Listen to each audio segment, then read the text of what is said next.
Halo teman-teman, saya Erika dari NAC Tech Center. Kali ini akan menjelaskan beberapa fungsi pajak. Pajak mempunyai peranan yang sangat penting dalam kehidupan bernegara, khususnya di dalam pelaksanaan pembangunan.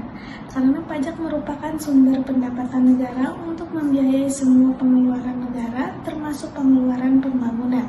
Ada beberapa fungsi pajak. Yang pertama ada fungsi anggaran. Sebagai sumber pendapatan negara, pajak berfungsi untuk membiayai pengeluaran negara. Untuk menjalankan tugas-tugas rutin negara dan melaksanakan pembangunan, negara membutuhkan biaya. Biaya ini dapat diperoleh dari penerimaan pajak. Pajak digunakan untuk pembiayaan rutin seperti belanja pegawai, belanja barang, pemeliharaan, dan lain sebagainya. Untuk pembiayaan pembangunan, uang dikeluarkan dari tabungan negara. Tabungan negara berasal dari penerimaan dalam negeri dikurangi pengeluaran rutin. Yang kedua ada fungsi mengatur. Pemerintah bisa mengatur pertumbuhan ekonomi melalui kebijaksanaan pajak.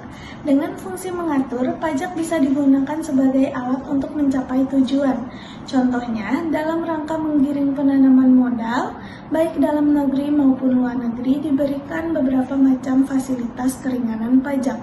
Dalam rangka melindungi produk dalam negeri, pemerintah menetapkan bea masuk yang tinggi untuk produk luar negeri.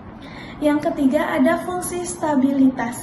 Dengan adanya pajak, pemerintah memiliki dana untuk menjalankan kebijaksanaan yang berhubungan dengan stabilitas harga sehingga inflasi dapat dikendalikan.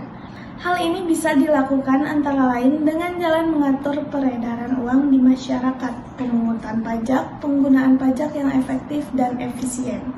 Yang keempat ada fungsi redistribusi pendapatan. Pajak yang sudah dipungut oleh negara akan digunakan untuk membiayai semua kepentingan umum, termasuk juga untuk pembiayaan pembangunan sehingga dapat membuka kesempatan kerja, yang pada akhirnya akan dapat meningkatkan pendapatan masyarakat.